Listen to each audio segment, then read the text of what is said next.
Ngayon ang kasal ni na An Sueho at Yuan Xiangwei. Para kay An Sueho, si Yuan Xiangwei ang babaeng walang pakialam siyang protektahan. Kaya naman, sa kabila ng pagtutol ng kanyang ama at ng usap-usapan ng lahat, iginiit niyang pakasalan si Yuan Xiangwei. Pagkatapos noon, nakamit ni Yuan Xiangwei ang kanyang layunin at nag-organisa ng libing para kay An Sueho. Pagkatapos ng lahat, bumalik siya sa pamilya An para harapin ang natitira pang miyembro ng pamilya. Si Ginoong An, pagkatapos ng pagkagulat sa pagkawala ng kanyang anak at yaman, ay inatake sa utak. Kasabay nito, bumalik si Yuan Xiangwei sa bahay at idineklara kay Ginoong An na tapos na niyang asikasuhin ang libing ni An Sueho at kontrolado na niya ang An Group. Bukod pa rito, ipinabatid din niya kay Ginoong An na hindi niya palalampasin ang sinuman sa mga nagpatay sa kanyang kapatid na babae. Pagkatapos, hinimok niya si Ginoong An na magmadali na at lumipat sa kabilang mundo. Labis na nagalit si Ginoong An nang marinig iyon, ngunit hindi siya makapalag. Pagkatapos guluhin si Ginoong An, bumalik si Yuan Xiangwei sa kanyang silid, nagpalit ng pulang damit, nag-ayos ng matindi at pumunta sa An Group upang tapusin ang lahat. Tungkol naman kay An Zichen, pinagnasaan niya ang kagandahan ni Yuan Xiangwei, iniisip na pagkatapos umalis ni An Sueho, maaari na siyang maging nag-iisang tagapagmana ni Yuan Xiangwei, kaya sinadya niyang pumunta sa silid upang akitin siya. Gayunpaman, itinuring lang ni Yuan Xiangwei si An Zichen bilang isang alipin.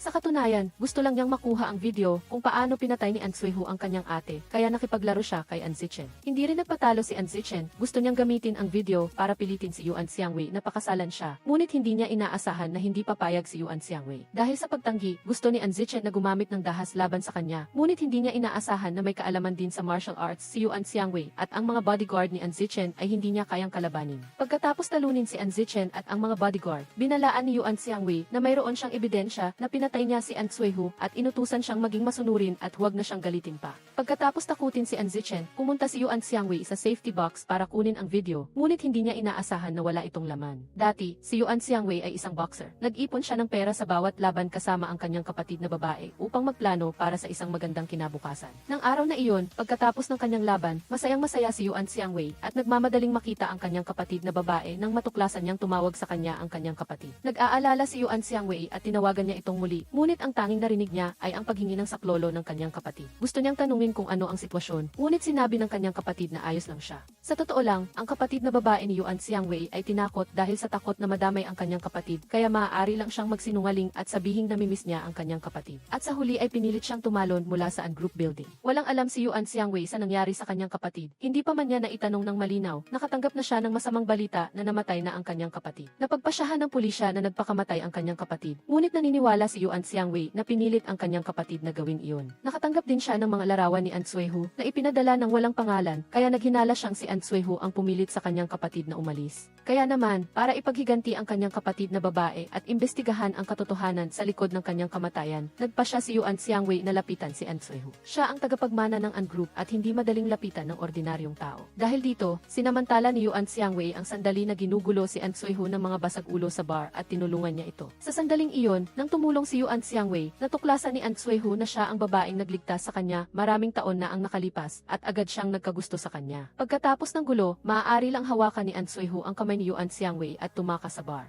Pagkaalis ng mga basag ulo, aalis na sana agad si Yuan Xiangwei. Ngunit gusto ni An Sueho na samantalahin ang pagkakataong ito upang makilala siya. Gayunpaman, hinimok siya ng kanyang kalihim na umalis, kaya maaari lang niyang ibigay ang kanyang calling card kay Yuan Xiangwei. Sa kasamaang palad, pagkaalis ni An Sueho, bumalik ang mga basag ulo para hanapin si Yuan Xiangwei at nakita ito ni An Sueho. Natatakot si An Sueho na may mangyari sa babaeng mahal niya, kaya ipinagpaliban niya ang kanyang trabaho at inutusan ang driver na bumalik at hanapin si Yuan Xiangwei. Ngunit hindi niya inaasahan na makita niya itong umiinom kasama ang mga taong iyon. Umiinom si Yuan Xiangwei nang makita niya si An Sueho. Nagulat siya, kaya ibinugan niya ang lahat ng kanyang inumin. Mabuti na lang at mabilis siyang nakakilos, mabilis na nakipaglaro sa kanyang mga kasabwat at nagkunwaring nakikipagnegosasyon sa kanila. Napagtanto ang ibig sabihin ni Yuan Xiangwei, tumugon din sila at pinilit si Yuan Xiangwei na ubusin ang lahat ng alak sa mesa. Nakita ni An Sueho na nadamay si Yuan Xiangwei dahil sa kanya, kaya lumapit siya para tulungan siyang uminom at sa huli ay pareho silang nalasing. Kinaumagahan, nagising si Yuan Xiangwei at natuklasan niyang natutulog sila ni An Sueho sa iisang kama. Hindi niya alam kung ano ang nangyari at sinubukan lang niyang alalahanin ang nangyari kagabi. Lumabas Lumabas na nang malasing siya, umuwi siya sa bahay ni An Sueho, at kinwestiyon niya ito kung siya ba ang pumatay sa kanyang kapatid na babae. Sa gitna ng kalasingan, ang tanging inintindi ni An Sueho ay ang kagandahan niya. Bilang resulta, napasailalim siya ni An Sueho nang walang pagtutol si Yuan Xiangwei. Pagkatapos noon, hindi alam ni Yuan Xiangwei kung ano pa ang nangyari, kaya nagawa lang niyang gisingin si An Sueho. Nagulat din si An Sueho, at pagkatapos ay naalaala ang nangyari kagabi at kinumpirma kay Yuan Xiangwei na wala silang ginawa. Hindi pa man nakakapagsalita si An Sueho kay Yuan Xiangwei, may kumatok na sa pinto at sinabing gusto siyang makita ni Ginoong An. Kaya napilitan si An Sueho na bumaba upang makita ang kanyang ama. Lumabas na hindi pinuntahan ni An Sueho si Ginoong Cheng kagabi, kaya galit na galit si Ginoong An tungkol dito.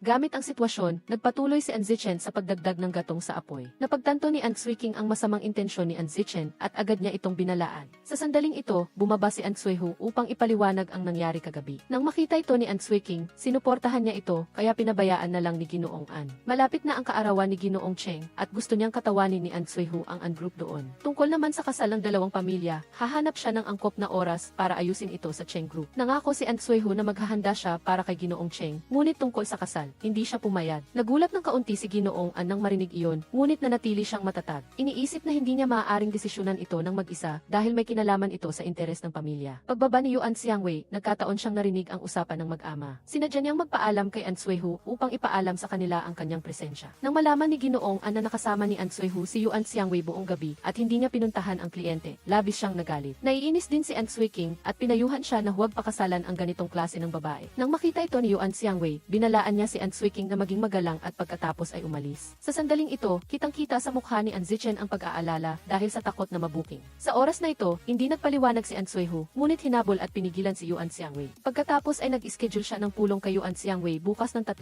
sa An Group para pag-usapan ang ilang bagay. Naghinala si An Zichen tungkol sa nangyari kagabi, kaya sinadya niyang hanapin si Ginoong Cheng. Sa sandaling ito, gusto niyang samantalahin ang hindi pagdating ni An Sueho upang humiling ng pagpapalit ng taong namamahala. Nakita ni An Sueho ang layunin ni Ginoong Cheng at An Zichen, ngunit ayaw niyang matakot. Kaya naman, pumayag siyang ipawalang bisa ni Ginoong Cheng ang kontrata. Galit na galit si Ginoong Cheng dito. Paglabas ni An Sueho, nakita niya si Yuan Xiangwei na nakaupo at naghihintay. Pumunta siya para makipag-usap sa kanya, ngunit hindi niya inaasahan na lalabas si Ginoong Cheng at maghahanap ng gulo. Nang makita niya si Ginoong Cheng na atake, agad na lumaban si Yuan Xiangwei. Sa harap ng sitwasyon, maaari lang ideklara ni An Sueho si Yuan Xiangwei bilang kanyang nobya. Kinuwestiyon ni Yuan Xiangwei si An Sueho kung bakit niya sinabi na siya ang kanyang nobya at sinabi ni An Sueho na kailangan niya ng kasal. Ipinaliwanag niya na kailangan lang niya ng kasal. Hindi na kailangang magparehistro si Yuan Xiangwei para sa kasal. Kailangan lang niyang gumanap bilang kanyang asawa at maaari niya itong bayaran ng materyal. Bilang tugon, sinabi ni Yuan Xiangwei na napakakomplikado ng pamilyaan. Isa lamang siyang ordinaryong boxer. Kaya gusto lang niya ng kaunting pera bilang bayad. Ayaw niyang maging asawa ni An. Ngunit pagkatapos ng maingat na pag-iisip, naramdaman ni Yuan Xiangwei na ang pagpapakasal kay An Sueho ang tanging paraan upang makapasok siya sa An Group at imbestigahan ang katotohanan. Kahit pa kailangan niyang isakripisyo ang sarili, gagawin niya ito. Kinabukasan, dinala ni An Sueho si Yuan Xiangwei sa bahay. Dahil sa hindi pagsang-ayon dito, labis na nainis si An Suiking at laging naghahanap ng paraan upang libakin si Yuan Xiangwei. Samantala, nagmamadaling dumating si An Zichen para kumain at nang makitang walang sariling pinggan at kutsara, pumasok siya sa kusina upang kumuha. Ang resulta, nahulog at nabasag ang mga pinggan at kutsara na ikinagalit ni An Suiking. Pinagalitan niya si An Zichen na walang kwenta. Nang makita ito, hindi nakatiis si Yuan Xiangwei at nagsalita upang ipagtanggol si An Zichen kasabay ng pag-insulto kay An Suiking. Sa sandaling ito, lumabas si Ginoong An at diretsahang sinabi kay Yuan Xiangwei ang tungkol sa kanya at kay An Sueho. Sinabi ni MV An na si Yuan Xiangwei ay hindi karapat-dapat na maging asawa ng si An. Ang pahayag na ito ay lubhang ikinagalit ni Yuan Xiangwei, kaya pinaalalahanan niya si MV An na nais niyang ipaglaban ang posisyon na iyon. Habang nag-aaway silang dalawa, sakto namang dumating si An Sueho, kaya malumanay niyang inakbayan ito at pinag-usapan ang kanilang kasal sa harap ni MV An. Nang malaman ni MV An na gusto ni An Sueho na pakasalan si Yuan Xiangwei ay labis siyang nagalit at pagkatapos ay nilinaw niya na hindi siya sumasang-ayon sa kasalang ito. Gayunpaman, hindi pumayag si An Sueho. Sinabi niya na si Yuan Xiangwei ang babaeng pinili niya at tiyak na papakasalan niya ito.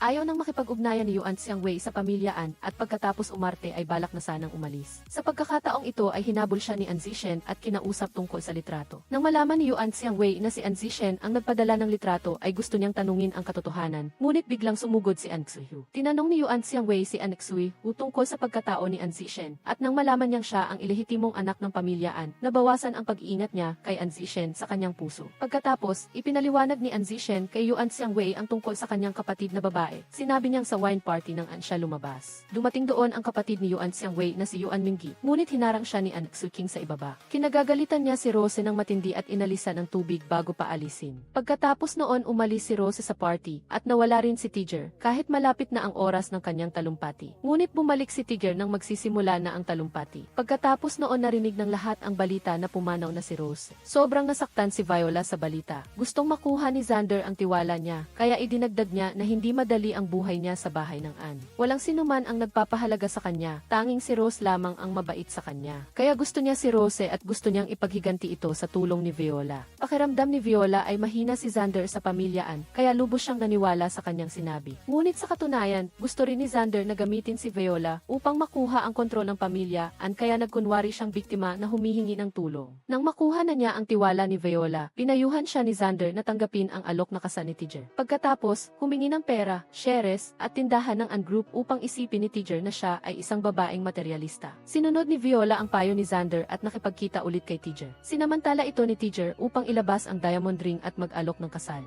Agad na pumayag si Viola, ngunit humingi ng kasal at pinapanotaryo muna ang mga prenuptial na ari-arian ni Tiger. Hindi siya sakim, kailangan lang gawin ni Tiger ang mga ipinangako niya. Gayunpaman, hindi alam ni Tiger ang intensyon ni Viola, gusto lang niya itong nasa tabi niya para maprotektahan niya ito. Pagkaraan ng isang buwan, ibinigay ni Xander ang password ng computer ni Tiger kay Viola. Sinabihan siyang hanapin ang ebidensya ng pagkamatay ni Rose at kunin din ang isang kopya ng real estate bidding file para sa kanya. Dahil sa kahilingan na ito, nagduda si Viola sa kahilingan ni Xander at sinabi niyang kailangan niya munang mag-isip bago magpasya. Samantala, parehong hindi sumang-ayon sina Eileen Hian at Stacy sa kasal ni Tiger at Viola, kaya di palihim silang naglaro ng masamang bala. Sa kasamaang palad, bago ang kasal, nakidnap si Viola. Pagkatapos noon, nakatanggap si Tiger ng mensahe mula sa kanya na humihiling na kanselahin ang kasal. Nagdududa si Tiger sa mensaheng ito nang masayang ipinakita ni Stacy sa kanya ang larawan ni Viola at Xander na magkasama. Upang sirain ang kanilang damdamin, sinabi ni Stacy na posibleng si Viola ay kasama ni Xander, kaya kinansela ang kasal. Pagkatapos tingnan ang larawan, nagalit si Tiger at agad na pumunta upang hanapin si Xander para makakuha ng paliwanag.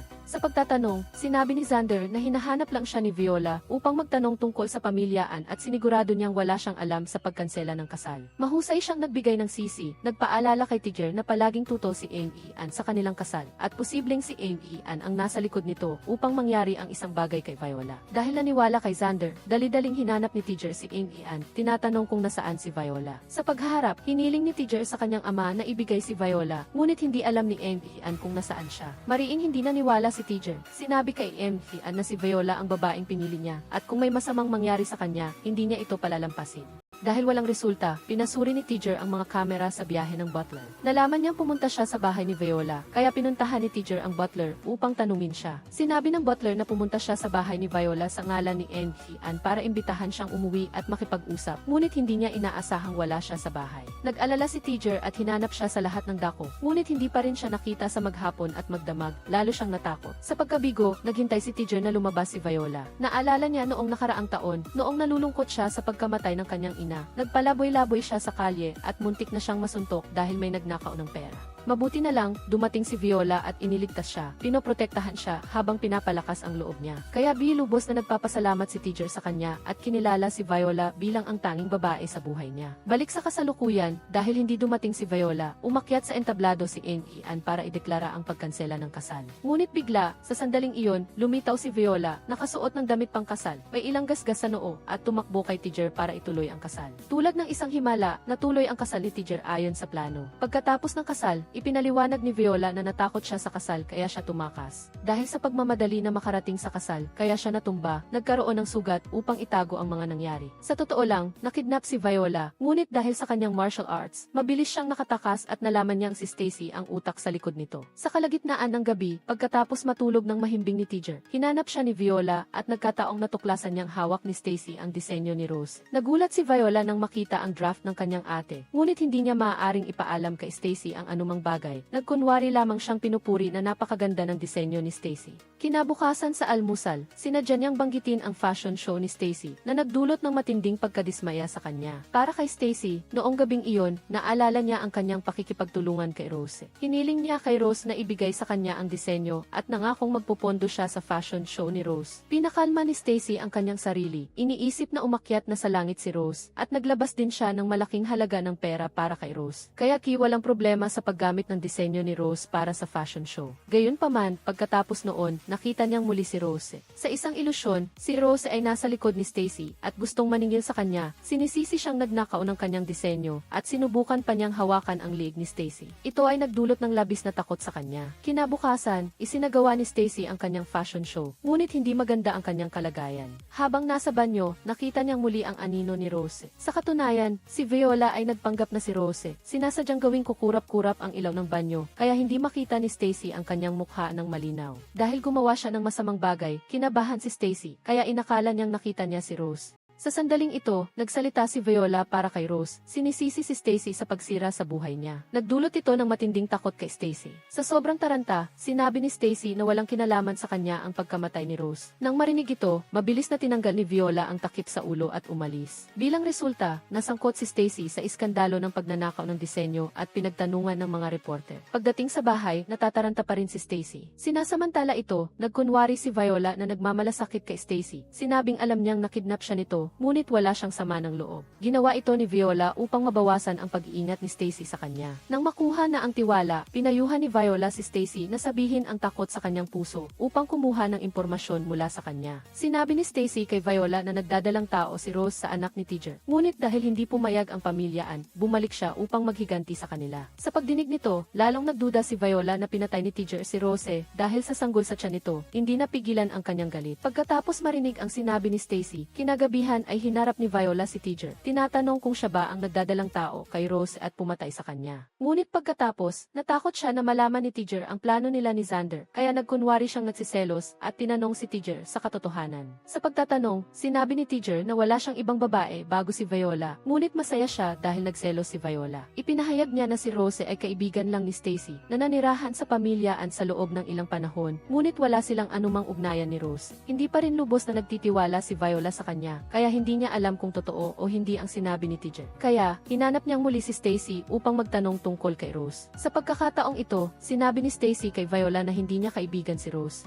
Gusto lang niyang patunayan ang sarili, kaya napansin niya ang disenyo ni Rose at dinala si Rose sa kanyang bahay upang manirahan. Noong panahong iyon, pinaplano ni Stacy na makipagtulungan kay Rose upang mag-organisa ng isang exhibition. Ngunit nalaman niya na inaakit ni Rose si Tiger. Nagdulot ito ng matinding galit sa kanya. Ipinagpatuloy ni Stacy ang pagsasalaysay. Sa araw ng pagkamatay ni Rose, inanyayahan siya ni Rose sa rooftop. Ngunit hindi siya pumunta at hindi niya alam kung pumunta si Tiger sa rooftop. Mula sa impormasyong ito, naramdaman ni Viola na ang sinabi ni Stacy ay nagpapatunay na si Tiger ay may kinalaman sa pagkamatay ni Rose. Lalo siyang nagalit sa kanya. Upang mapawi ang kanyang damdamin, inanyayahan ni Viola si Tiger sa boxing. Gusto rin niyang samantalahin ang pagkakataong ito upang maintindihan ni Tiger ang kanyang nakaraan at bigyan siya ng matinding suntok para sa kanyang galit. Sa laban, ginamit ni Viola ang lahat ng kanyang lakas para suntukin si Tiger. Ngunit hindi pa rin niya maibsan ang kanyang galit. Nagdadalamhati pa rin siya sa pagkawala ng kanyang kapatid at sa huli ay hindi na napigilan ang pag-iyak. Nang masaksihan ito, hindi alam ni Tiger kung anong nangyari kay Viola. Labis siyang nalungkot nang makita siyang wala sa sarili. Noong gabing iyon, nagpadala ng text message si Xander kay Viola upang nakawin ang data ni Tiger. Sa oras na natutulog si An Sueho, nagpa siya si Yuan Xiangwei na nakawin ang data sa computer ni An Sueho para simulan ang kanyang plano ng paghihiganti. Pagkatapos na makunan lang ni Yuan Xiangwei ang mga nilalaman ng tender documents, nagising si An Sueho. Nagulat siya nang makita ito dito. Dali-daling nagdahilan si Yuan Xiangwei na pumunta para tingnan kung masakit ba ang katawan niya pagkatapos ng laban sa boxing kahapon. Hindi ito nagpalubha sa pagdududa ni An Sueho tungkol sa kanyang mga ikinilos. Kinabukasan, ibinigay ni Yuan Xiangwei ang mga dokumento kay An Zishen. Tinulungan siya at si Amy Cheng na makuha ang lupain na tinatarget ng An Group. Dahil sa pangyayaring ito, hindi nakuha ni An Sueho ang lupa at kinwestiyon siya ng lahat ng mga shareholder ng kumpanya. Sinabi ni An Sueho na hindi ito ang panahon para magtanong kung sino ang may kasalanan kundi ang mag-isip ng solusyon. Sa unang pagkakataong matalo si An Sueho, labis ang tuwa ni An Zishen. Agad niyang hinanap si Yuan Xiangwei upang pasalamatan sa tulong nito at ipinangako niyang malapit na niyang ipahamak si An Sueho. Agad na nalaman ni An Sueho na tinulungan ni Yuan Yuan Xiangwei si An Zishen na nakawin ang tender document niya. Ngunit hindi niya maintindihan kung bakit niya ito ginawa. Nang makita si An Suihu na malungkot na umiinom ng nag-iisa, nais siyang aliwin ni Yuan Xiangwei ng ilang salita. Gayunpaman, ipinahayag ni An Suihu ang kanyang pagkadismaya kay Yuan Xiangwei, bagamat hindi binanggit ang pangalan nito, at malamig na umalis. Tawag ni Miss Cheng kay An Zishen, sinisisi siyang nagbigay ng maling impormasyon, kaya nabili niya ang lupang may mga punong kailangang protektahan sa ikalawang antas. Dahil dito, natigil ang pagtatrabaho ng construction team niya, kaya hiningi niya kay An Zishen na bayaran ang pinsala. Nang marinig ito, nalito si An Zishen, hindi makapaniwala sa sinabi ni Miss Cheng. Hindi rin niya alam na may problema ang lupain, at hindi niya alam kung paano magpapaliwanag kay Miss Cheng, at lalong hindi niya alam kung saan siya nagkamali. Bago pa man makapag-imbestiga ng maayos, inanyayahan ni An Suihu si An Zishen sa bubong para mag-usap ng masinsinan. Sinabi ni An Suihu na alam niyang ibinigay ni An Zishen ang tender document kay Miss Cheng. Humiling siyang umalis na si An Zishen sa An Group at binalaan siyang huwag nang lalapit pa kay Yuan Xiangwei. Nang mabunyag, hindi inasahan ni An Zishen na ganoon kasama ang pagkatalo niya, ngunit hindi siya basta-bastang aalis, kaya bumalik siya at lumuhod upang magmakaawa kay Hian na huwag siyang paalisin. Nang malaman ang pagtataksil ni An Zishen sa kumpanya, hindi siya mapatawad ni Hian at nagpahayag na wala ng lugar si An Zishen sa pamilyaan. Nang tanggihan, labis na nagalit si An Zishen at sinigawan si Hian ng matindi. Sininayangan niya ito na tinuring lang siyang parang aso para pigilan si An Suihu. Sa kabila ng pag-aalipusta, hindi pinansin ni Hian ang sinabi ni An Zishen. Galit na galit si An Zishen at ginamit ang tungkol kina Hian at Minggi upang manakot, at muntik nang mawalan ng malay si Hian. Nang marinig ang sigawan, sinimulan ni Yuan Xiangwei ang investigasyon laban kay Hian. Habang naghahanda siyang matulog, palihim siyang pumasok sa study room upang maghanap ng ebidensya. Ngunit sa sandaling iyon, natuklasan ni Hian na naiwan niya ang kanyang telepono sa ibaba, kaya bumaba siya para kunin iyon. Hindi pa man nabubuksan ni Yuan Xiangwei ang computer, nakita na niyang bumalik si Hian.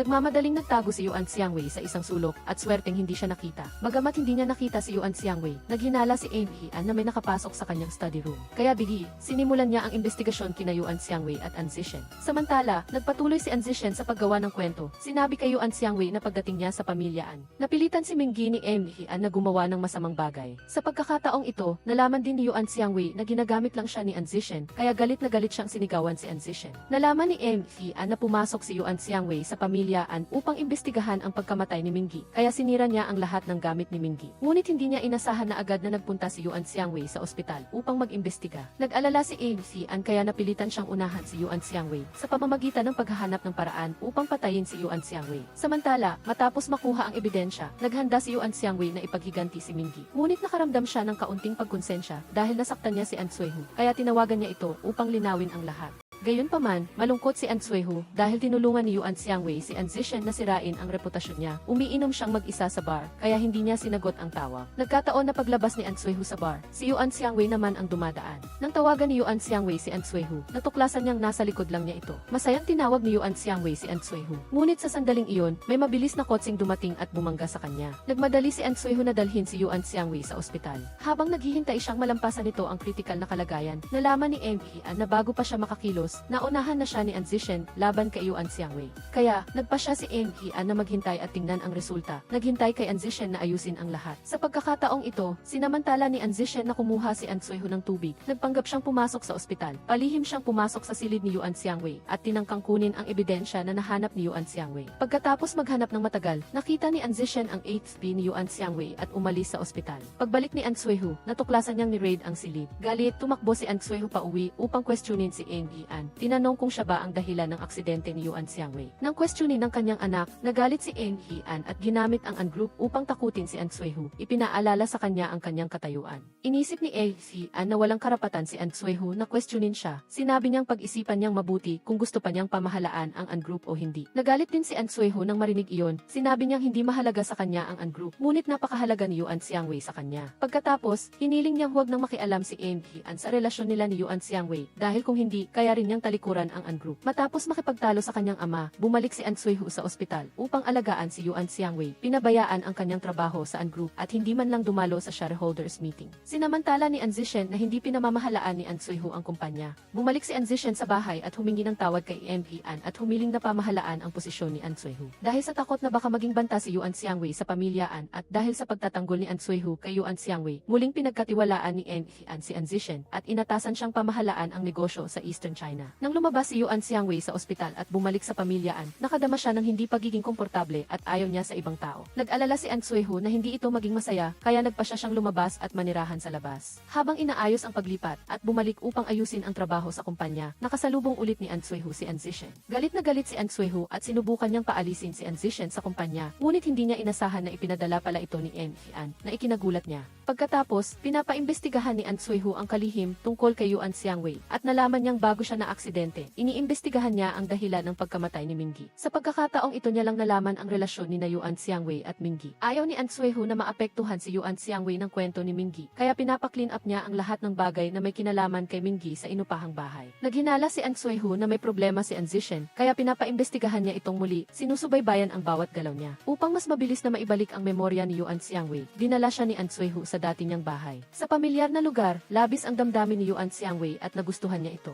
Naluha siya at niyakap si An Sueho dahil nakaramdam siya ng seguridad sa piling nito. Medyo nagulat si An Sueho dahil ito ang unang pagkakataon na naging active si Yuan Xiangwei sa kanya. Sinamantala ni An Sueho ang pagiging emosyonal ni Yuan Xiangwei. Nagmakaawa siyang huwag siyang iwanan nito, anuman ang mangyari. Samantala, sa An Group, ipinakita ni An Zishen ang kanyang kakayahan na ikinatuwa ni En Hian at labis naman siyang nadismaya kay An Sueho. Sa pagkakataong ito, nais niyang turuan ng leksyon si An Sueho. Sa pamilyar na bahay, labis ang ginhawang naramdaman ni Yuan Xiangwei. Sa sandaling ito, hindi niya sinasadyang natagpuan ang bracelet na disenyo ni Minggi na nagbigay sa kanya ng pamilyar na pakiramdam. Kahit natanto ni Yuan Xiangwei na napakahalaga sa kanya ng bracelet na ito, hindi niya matandaan ang kahulugan nito, kaya tinanong niya si An Sueho. Dahil hindi niya alam ang kwento tungkol sa bracelet, at ayaw ni An Sueho na maalala ni Yuan Xiangwei ang tungkol kay Minggi, nagsinungaling siya na regalo niya iyon sa kanya. Nang marinig ito, labis na natuwa si Yuan Xiangwei at niyakap si An Sueho at nakaramdam siya ng init. At sa pagkakataong ito, kusa siyang yumakap dito. Kinaumagahan, pumunta si An Sueho sa kumpanya para mag-meeting at si Yuan Xiangwei naman sa bahay ay nakatanggap ng anonymous na package. Nang buksan niya ang package, nakita niya ang isang photo album ni Minggi. Sa loob, mayroon ding bracelet na disenyo ni Minggi na lubos niyang ikinagulat. Dahil hindi niya maintindihan ang nangyayari, nagpunta si Yuan Xiangwei sa kumpanya upang hanapin si An Sueho. Ngunit si An Zishen ang una niyang nakita. Sa oras na ito, hindi naaalala ni Yuan Xiangwei si An Zishen at nang ipakilala siya bilang nakababatang kapatid ni An Sueho, binitawan niya ang kanyang pag-ina. Sinamantala ni An Zishen ang pagkakataong makipag-isa kay Yuan Xiangwei. Nagkunwari siyang nag-aalala at pinagtanggol si An Sueho. Ngunit ang totoo ay gusto niyang ipahiwatig na may itinatago si An Sueho sa kanya. Sa mismong sandali na iyon, inayos ni An Zishen na may makabangga kay Yuan Xiangwei na nagdulot upang makita niya ang file ni Minggi. Nang makita niyang umalis na si Minggi at marinig niyang sinabi ni An Zishen na hindi pinapayagan ni An Sueho na magtago ng anumang impormasyon tungkol kay Minggi, lalong naging mausisa si Yuan Xiangwei tungkol sa kwento ng kanyang kapatid. Nang dumating si An Sueho, gusto ni Yuan Xiangwei na magtanong tungkol sa bracelet, ngunit dahil masyado siyang abala, hindi siya nakapagtanong. Habang naghihintay kay An Sueho sa opisina, hindi sinasadyang nakita ni Yuan Xiangwei ang marriage contract na pinirmahan nila ni An Sueho. Sa pagkakataong ito niya lang nalaman na ang kanilang kasal ay may ibang layunin, kaya lalo niyang gustong malaman ang sagot kay An Sueho. Dahil napansin niyang nagdududa si Yuan Xiangwei tungkol sa kanilang kasal, hindi alam ni An Sueho kung paano magpapaliwanag. Ngunit dahil nagmamadali siyang dumalo sa party, sinabi na lang niya kay Yuan Xiangwei na umuwi muna at nangako siyang ipapaliwanag niya ng maayos. Pagkaalis ni An Sueho, nakita ni Yuan Xiangwei ang trainer sa pinto. Mula sa kanya, nalaman niyang may layunin ang paglapit niya kay An Sueho, na ang target ay ang pamilyaan upang imbestigahan ang dahilan ng pagkamatay ni Minggi. Nalito sa kanyang damdamin para kay An Sueho matapos malaman ang totoo, bumalik si Yuan Xiangwei sa bahay at laking gulat niyang makita si An Sueho na nakahiga sa kama kasama ang ibang babae na nagdulot ng labis na sakit sa kanya. Ang totoo, sumama si An Sueho kay En Wu para sa isang business dinner. Ngunit ang babaeng dinala ni En Wu ay nilasing siya at sadyang ginawa ang tagpong ito upang magdulot ng maling akala at saktan si Yuan Xiangwei. Nahabag na lumabas at umiyak si Wei Yuan at nang magising at malaman ang nangyari, agad siyang sinundan ni Huan. Sinasamantala ang kahinaan ni Wei Yuan, yakap siya ni Shen An at mula roon ay unti-unting bumuti ang kanilang relasyon. Inalo ni Shen An si Wei Yuan at inayos ang kanyang matutuluyan. Sa hindi pagkaalam ng katotohanan, lubos na nagtiwala si Wei Yuan kay Shen An, itinuring siyang kanyang tagapagligtas. Sa kabilang banda, dahil hindi matagpuan si Wei Yuan, kinailangan ni Huan na tingnan ang surveillance camera para malaman ang kinaroroonan niya. Sa panig ni Wei Yuan, sinamantala ni Shen An ang pagdududa niya kay Huan at nilapitan siyang muli. Sa paniniwalang may kinalaman si Huan sa pagkamatay ni Yuan. Nagsimulang magpakita ng galit si Wei Yuan sa lahat ng miyembro ng pamilyaan. Nang hanapin ni Huan si Wei Yuan, sinadya siyang itaboy ni Shen An at hinamon pa siya na nagresulta sa pagkakagulo nila ni Huan. Nang makita niyang sinaktan si Shen An, galit na pinaalis ni Wei Yuan si Huan at sinabing ayaw na niya itong makita pa dahil ayaw siyang patawarin ni Wei Yuan. Dagdag pa, dahil natulog ang kanyang babae kay Huan, nang gulo si Busaan Corporation, nagbabantang sisirain ang kumpanya. Sinasamantala ang pagkakataong ito, humarap si Shen An para ayusin ang problema, nagkunwaring para sa kumpanya at nakipagkasundo kay Wu para hilingin ito ang kanyang gusto. Gaya ng plano, hiniling ni Wu na palitan ang taong namamahala. Si Shen An at si Wu ay nagsabwatan, gusto nilang kontrolin ang negosyo sa Timog China. Sa loob ng An Corporation, nag-aalangan ang lahat sa pagpapalit ng taong namamahala. Sa simula, ayaw ni An na palitan ang namamahala, ngunit biglang dumating si Huan at matindi niyang tinutulan na sundin ang dikta ni Wu. Ang resulta, nabunyag ang kanyang iskandalo. Nagkunwaring nakikipagtalo kay Huan, sinadya ni Shen An na ibunyag na nakasiping niya ang sekretarya ni Wu, na nagpagalit kay An at napilitan siyang sumang-ayon na palitan ang taong namamahala at hayaan si Shen An na pamahalaan ang proyekto sa Timog China. Nakamit ang layunin, masayang umuwi si Shen An at ibinahagi ito kay Wei Yuan. Sinabi na pagkatapos niyang makuha ang lahat kay Huan, tiyak na tutulungan niya siyang makapaghiganti. Walang magandang impresyon sa pamilya An, ayaw ni Wei Yuan na pag-usapan ang hinaharap kay Shen An. Nang sumasakit ang ulo ni Wei Yuan, binigyan siya ni Shen An ng gamot na binili niya, nagkunwaring ayaw siyang gambalain at umalis. Nang iinumin na ang gamot, hindi sinasadyang natuklasan ni Wei Yuan na mayroon pa silang gamot sa bahay, kaya nagsimula siyang magduda. Pagkatapos magpa-check sa ospital, nalaman ni Wei Yuan na pinalitan ang kanyang gamot. Ang iniinom niyang gamot araw-araw ay hindi gamot na nakakatulong sa pagbabalik ng alaala, kundi gamot na pumipigil sa pagbabalik ng alaala, kaya lalong humina ang kanyang alaala. Dahil sa pagpapalit ng gamot, nagsimulang magduda si Wei Yuan kay Shen An. Malungkot siyang pumunta sa boxing ring at nakita ang isang kakilala. Doon, pinilit siyang makipaglaban ng babae. Sa simula ay ayaw niyang lumaban, ngunit dahil sa labis na pamimilit, napilitan si Wei Yuan na umakyat sa ring. Habang naglalaban, maraming alaala ang nagbalik sa kanyang isipan. Naalala ni Wei Yuan si Giyuan, naalala ang mga ginawa ni Shen An sa kanya, at naalala rin ang pangako ni Huan. Sa oras na ito, napagtanto niya na siya pala ang mahal niya. Alam ni Wei Yuan na hindi siya niloko ni Huan at binalak niyang bumalik para hanapin siya. Ngunit naalala niya ang eksena na kasama niya ang ibang babae sa kama at hindi pa rin niya maiwasang malungkot. Sa kanyang pagdurusa, naalala niya ang mga salita ni Shen An na sinisiraan si Huan at bigla siyang nagduda tungkol sa pagkakasiping ni Huan sa ibang babae. Inisip niya na baka lahat ay inayos ni Shen An. Kaya naman, pumunta si Wei Yuan sa An Corporation para mag-imbestiga at natuklasan niya na lahat ng bagay sa kumpanya ay hinahawakan na ni Shen An. Mas lalo itong nagpatibay sa kanyang hinala. Hinarap niya ang sekretarya ni Huan para magtanong. Nang malaman niyang inagaw ni Shen An ang kapangyarihan ni Huan dahil sa pakikipagsiping nito sa sekretarya ni Wu, hinanap niya ang babaeng iyon para alamin ang katotohanan. Tumanggi ang babae na sabihin ang totoo. Napilitan si Wei Yuan na takutin siya na sasabihin ang lahat ng nangyari sa pagitan nila ni Wu sa asawa nito. Sa takot na matuklasan ng asawa, napilitang umamin ang sekretarya na inayos siya ni Shen An at sinadya niyang umarte para pabagsakin si Huan. Sa pagkuha ng ebidensya, binalak ni Wei Yuan na pumunta sa pamilya An para sabihin ang katotohanan kay An at bawiin ang pamamahala ng An Corporation para kay Huan, ngunit hindi inaasahan na may nangyari. Kasabay nito, tinakot ni Shen An ang sekretarya ni Huan para makakuha ng impormasyon tungkol sa kanya at hindi sinasadyang nalaman niya na inilipat na ni An ang lahat ng shares kay Huan. Labis siyang ikinagalit nito. Sa galit, hinanap ni Shen An si An para singilin siya. Pisikal siyang nanakit kaya nasugatan ito. Nang dumating si Wei Yuan sa pamilya An, nakita niyang nakahandusay at walang malay si An. Hahanapin niya sana siya nang pumasok si Huan. Agad dinala si An sa ospital dahil sa hika, kaya mababa ang posibilidad na magising siya at kahit magising, maaari siyang magkaroon ng stroke at maparalisa ang kalahati ng katawan. Labis itong nagpahirap kay Huan. Naghinala siya na si Wei Yuan ang dahilan kung bakit nagkaganoon ang kanyang ama. Matapos marinig ang sinabi ng doktor tungkol sa kondisyon ni An, galit siyang tinawag si Wei Yuan sa labas para tanungin, gusto niyang malaman kung bakit niya ito ginawa. Nang makita na nagdududa si Huan sa kanya, galit na sinabi ni Wei Yuan sa kanya na hindi karapat-dapat si An nasaktan niya. Iginigit niya na si An ang nagpahiya at pumatay kay Giyuan. Nararapat lamang sa kanya ito matagal na. Hindi inasahan ni Huan na insultuhin ni Wei Yuan ang kanyang ama ng ganoon. Hindi rin siya naniniwala na ginawa iyon ni An, kaya gay tinanong niya si Wei Yuan kung nagpapanggap lang ba siyang nawawala ng alaala. Ayaw nang magpaliwanag pa, binigay ni Wei Yuan ang voice recorder kay Huan at galit na umalis sa ospital. Narinig ni Shen An ang pag-aaway ni Huan at Wei Yuan, kaya labis siyang natuwa. Lalo siyang nasiyahan dahil pinagalit niya si An para atakihin ito ng hika. Naalala niya noong araw na iyon dahil sa galit na inilipat ni An ang shares kay Huan, umuwi si Shen An para singilin siya na nagdulot ng atake ng hika kay An.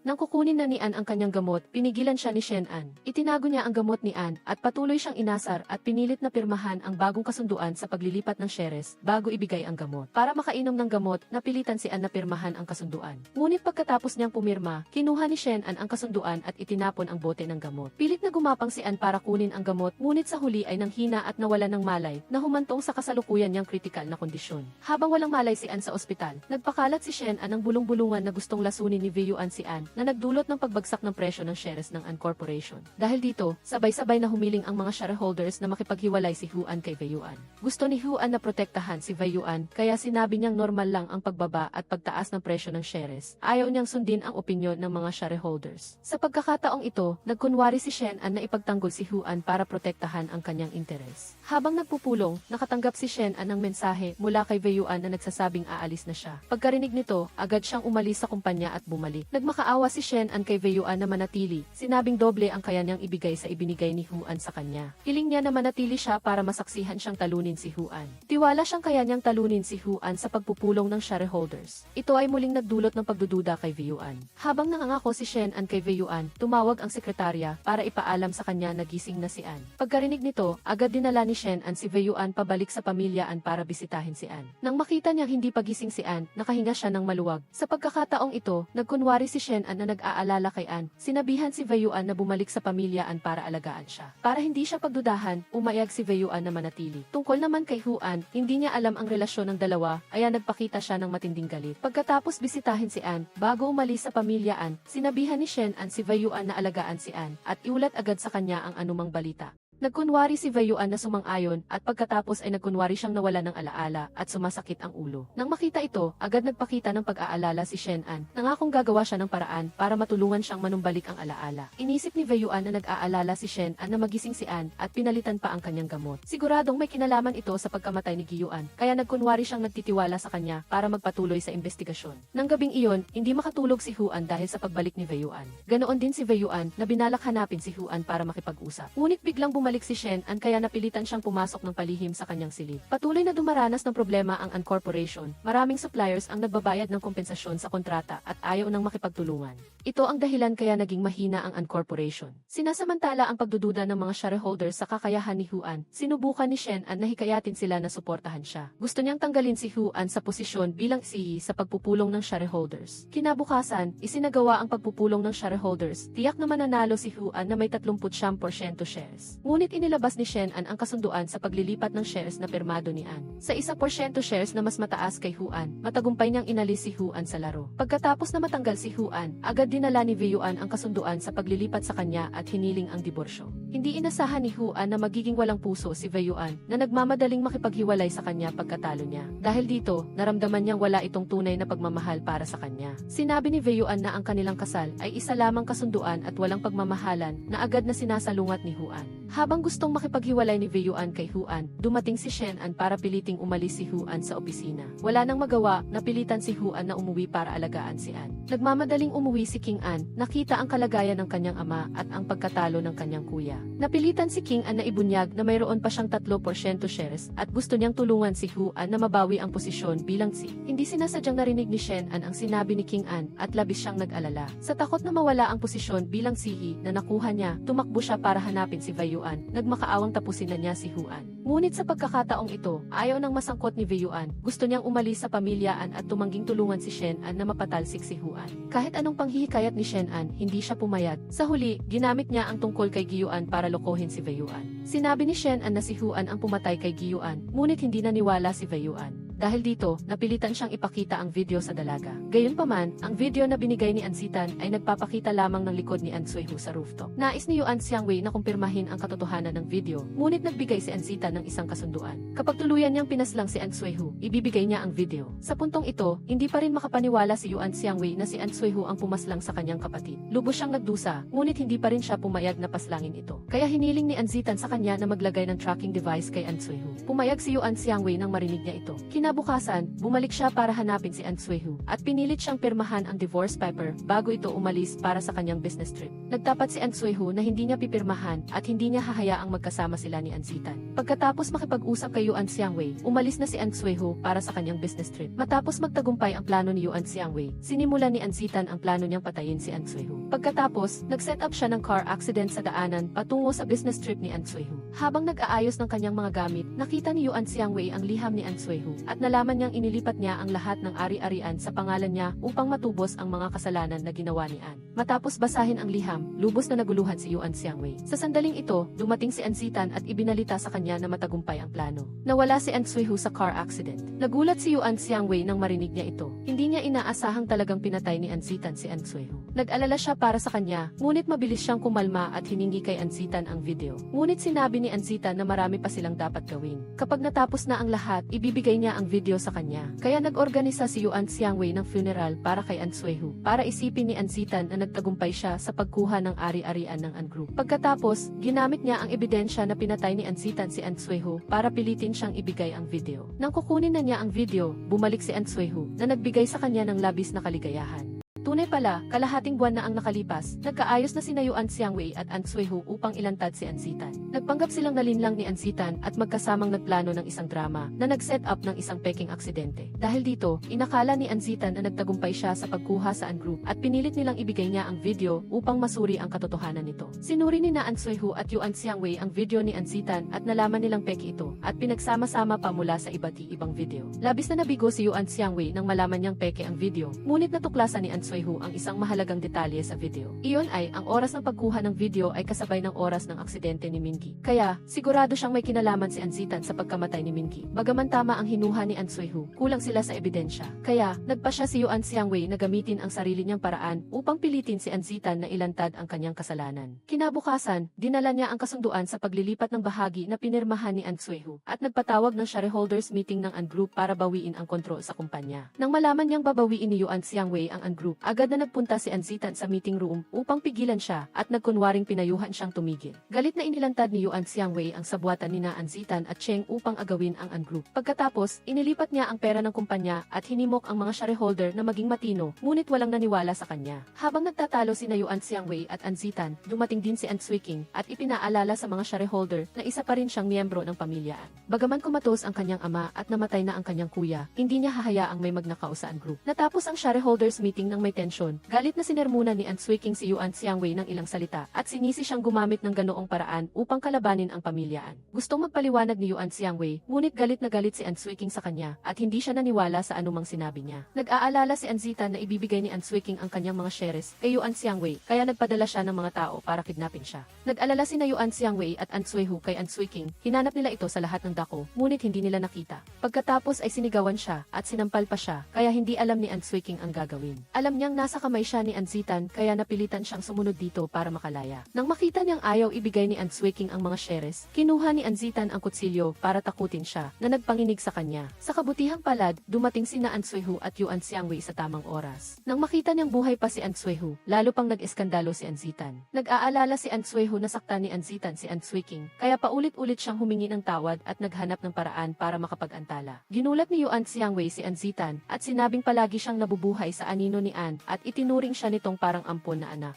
Sa pagiging galit dahil sa mga salita ni Yuan Xiangwei, kinuha ni Anzitan ang kutsilyo at sinubukang atakihin sila. Agad na sumugod si An Sueho at nakipag-away dito. Habang nakikipagbuno si An Sueho kay Anzitan, tinanggalan ni Yuan Xiangwei ng tali si An Sueking. Nang makita niyang sinasakal ni Anzitan sa lieg si An Sueho, tumakbo siya agad upang tumulong. Mabilis na napatumba ni An Sueho si Anzitan. Matapos talunin si Anzitan ni An Sueho, tinanong kaagad ni Yuan Xiangwei kung sino ang pumatay kay Mingi. Napilitang umamin si Anzitan na hindi kailanman gustong patayin ni An si Mingi, kundi siya mismo ang pumatay sa dalaga. Ikinuwento niya na ng gusto ni Mingi na isumbong si An sa paggawa ng masama sa kanya. Nais ni Anzitan na mapalapit kay An kaya sinubukan niyang pakalmahin si Mingi. Pinayuhan siyang huwag magsumbong sa pulis kundi umalis na sa An Group. Nang tumanggi si Anzitan na tumulong at kumampi pa kay An, nagpumilit si Mingi na magsumbong sa pulis at nagbanta pang ilalantad ang mga kasamaan na ginawa nito kaya nagalit siya. Akala ni Anzitan ay papatayin niya si Mingi, ngunit biglang tumawag si Yuan Xiangwei. Sinubukan ni Mingi na humingi ng tulong sa kanyang kapatid, ngunit natakot siyang madamay ito, kaya sa huli ay napilitan siyang tumalon mula sa gusali. Walang pagsisisi si Anzitan at sinisi pa niya si Mingi at Yuan Xiangwei na ayaw makinig sa kanya, na gusto siyang dayain.